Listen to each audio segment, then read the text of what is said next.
So today, as we continue our 3-year journey through the Bible, we're at Exodus chapter 26, continuing on with a discussion or instructions that the Lord is giving Moses for making tabernacle, the tabernacle and its components. We read, "You are to construct the tabernacle itself with 10 curtains.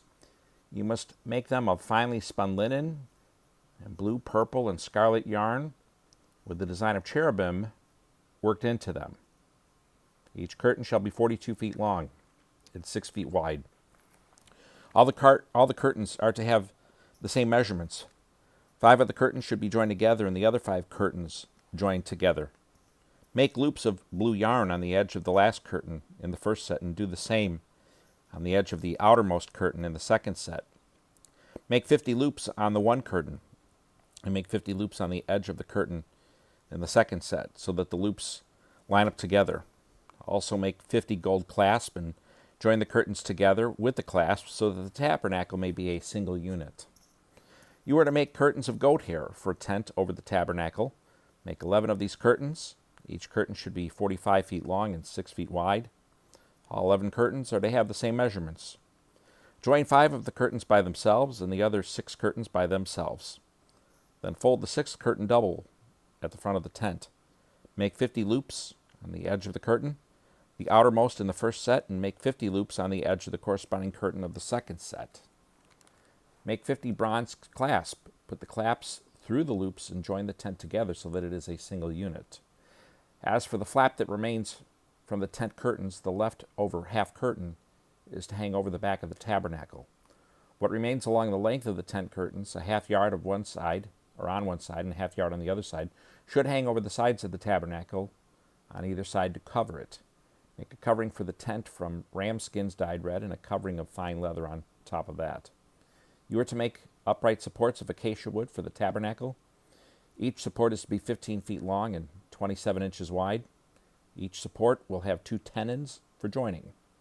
Do the same for all the supports of the tabernacle. Make the supports for the tabernacle as follows: 20 supports for the south side, and make 40 silver bases upon the 20 supports. 2 basins under the first support for its 2 tenons, and 2 bases under the next support for its 2 tenons. 20 supports for the second side of the tabernacle, the north side, along with their 40 silver bases. 2 bases under the first support and 2 bases under each support. And make 6 supports for the west side of the tabernacle. Make 2 additional supports for the 2 back corners of the tabernacle. They are to be paired at the bottom and joined together at the bottom in a single ring. So it should be for both of them, and they will serve as the 2 corners. There are to be 8 supports with their silver bases, 16 bases, 2 bases under the first support and 2 bases under each support. You are to make the 5 crossbars of acacia wood for the supports on one side of the tabernacle, 5 crossbars for the supports on the other side of the tabernacle, and 5 crossbars for the supports of the back side of the tabernacle on the west. The central crossbar is to run through the middle of the supports from one end to the other. Then overlay the supports with gold and make the rings of gold as the holders for the crosshairs. Also overlay the crossbars with gold. You are to set up the tabernacle according to the plan for it that you have been shown on the mountain. You are to make a curtain of blue, purple, and scarlet yarn and finely spun linen with the design of cherubim worked into it. Hang it on 4 gold-plated pillars of acacia wood that have gold hooks and stand on 4 silver bases. Hang the curtain under the clasp and bring the ark of the testimony there behind the curtain, so that the curtain will make a separation for you between the holy place and the most holy place. Put the mercy seat on the ark of the testimony in the most holy place. Place the table, outside the curtain, and the lampstand on the south side of the tabernacle opposite the table. Put the table on the north side for the entrance to the tent. You are to make a screen embroidered with blue, purple, and scarlet yarn and fine spun linen. Make 5 pillars of acacia wood for the screen and overlay them with gold, and their hooks are to be gold, and you are to cast 5 bronze bases for them. That is Exodus 26. We do have several more chapters to go on the tabernacle, descriptions of it and whatnot. And like I said yesterday, as we read this, it can be difficult reading. It's not like you read that for your morning devotional and you're like, oh, ready to go. This gives me some new direction to go in life and whatnot. And this is where there can be books that help. I have this book called the Rose Guide to the Tabernacle, and these Rose Guides by Rose Publishing at the bottom there. They've come up with several of these really nice big books, and this one it doesn't look very thick, but it's 100 pages here, and that's all this is. This is about the tabernacle. Yesterday we read about the Ark of the Covenant, and I talked about Raiders of the Lost Ark and how good of a job they did rendering it. Now this book, of course, came after the movie. This book is copyright 2008. The movie's from 1981. But honestly, they did use the description that we read yesterday, and the description, they did a good job in the movie. That's this artist's rendition, and we read about the mercy seat, which is really the lid of the Ark of the Covenant. The mercy seat's the piece with the two cherubim, the two angels on the top there. It's called a mercy seat, so in our English language, we wouldn't think of that as like a lid, but that's really what it was. And they did such a great job in that movie of the recreation of it. What they didn't do a good job of in that movie is the Bible's description of it.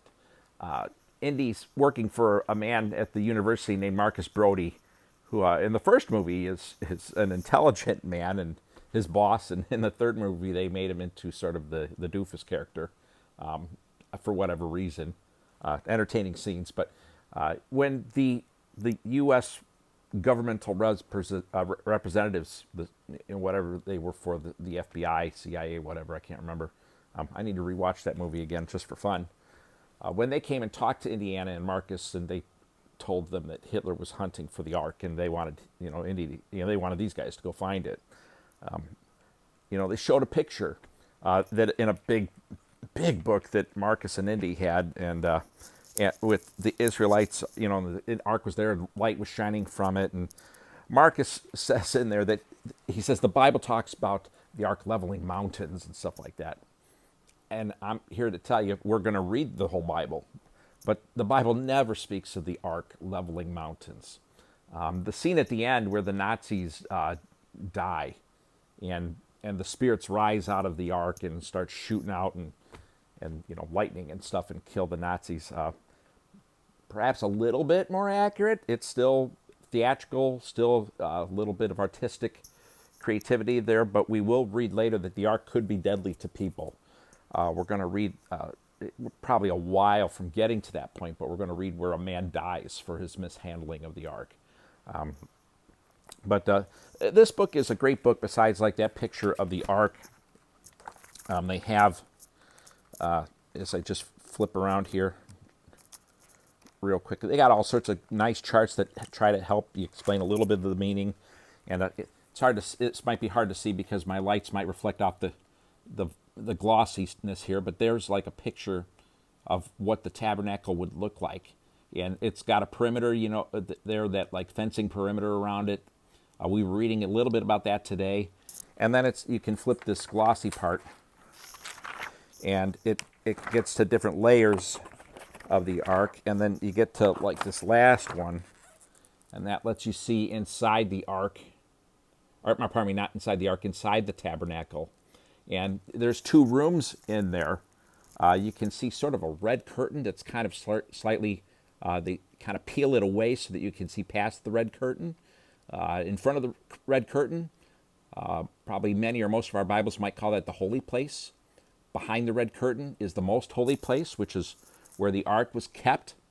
And Israelites couldn't freely go in there. Only the high priest could go in there, and he only had set times where he was allowed to go in there. And so this is a nice book. This is a nice book if you just want to learn about the tabernacle and some of the references. There's pages that list every reference to it in the Bible. I bought this book. It says $29.99 at Family Christian stores, which don't exist anymore except maybe online. And the price tag is $29.99. I bought this probably when it came out back in 2008. I don't know what this runs for these days. Another really good book about the tabernacle, probably not loaded up with pictures, but just good commentary and good description of it, is a book called God in Our Midst by Daniel Hyde. I believe that book is published by Reformation Trust or Ligonier Press, whatever they call themselves these days. If you go to ligonier.org, Ligonier.org, ministry founded by R.C. Sproul, who passed away in 2017. Daniel Hyde, God in Our Midst. That's a good book. You can get it there. Of course, they offer 10% off of it all the time. Amazon would have it too, I'm sure. And that book actually is probably less expensive, but more words and less pictures, and a very good book. So again, I throw those things out again with the idea that I'm not offering lots of commentary. My main goal is to read the text. But since we're here at this and we're talking about, I'm reading about the ark yesterday, and we're going to read about its construction. We read about God describing it yesterday and how He wants it constructed, the dimensions and everything, and then we're going to sidetrack for a little bit, go back to a little historical narrative. We're going to read about Aaron and the creation of the golden calf and the debacle that happens with that. And then after that, Moses goes back up the mountain again. And then when he comes back down, they actually construct the tabernacle. When they construct it, we kind of read all these descriptions again. So some of this can be difficult reading. If people are reading through the Bible, they get through Genesis, usually no problem, and maybe the front half of Exodus, through the part where they walk through the Red Sea and they get into the wilderness, and then the 10 Commandments are given in Exodus 20. And we're starting to get to areas where people fall off a bit when they're reading through the Bible. And so if you're with me, I'm glad you're with me. Keep clicking on the video day. It's one chapter a day. It's not overly taxing, and that's why I want to do this. I want to make it a simple way where it's like a lot of people struggle to read through the Bible in a year. But if we do a slow pace of 1 year, and maybe you struggle with actually reading, looking at a text and reading and paying attention, hopefully my reading it to you, and you just listen if you're an audio type person, or if you like, you can have the captions on the screen if you're watching this and read with me, however well generated those captions are. I'm not programming them in any way. Get through the Bible with me, get through these difficult chapters with me, and at one chapter a day, some of these difficult chapters, it's easier to do than if you're doing 4 or 5 in a 1-year reading plan. But anyway, again, just wanted to share a little bit on the Tabernacle, a couple resources. Again, Rowe's Guide to the Tabernacle. Very good book. Daniel Hyde, God in Our Midst. And if you want to spend some money and learn a little bit about these things, God in Our Midst is also an audio series that you can listen to at ligonier.org, 12 parts that are about a half hour each. Daniel Hyde in a classroom setting teaching on it. So some resources if you want to do some extracurricular learning that I won't put in here, at least not at this time. Maybe, again, one day we'll start adding some more commentary. I'm sure we will one day. But thanks for listening. Thanks for watching this video. Thank you for listening to these chapters. If you stuck around to listen to this little additional commentary on the Tabernacle and some resources to get, appreciate it. I appreciate everyone in the comments. I get some wonderful comments from people, get a couple interesting comments. Some of them I leave up, some of them I take down. You always get those when you're doing something like this. But thank you, and may God bless you, and we'll see you tomorrow, I hope. Have a good day.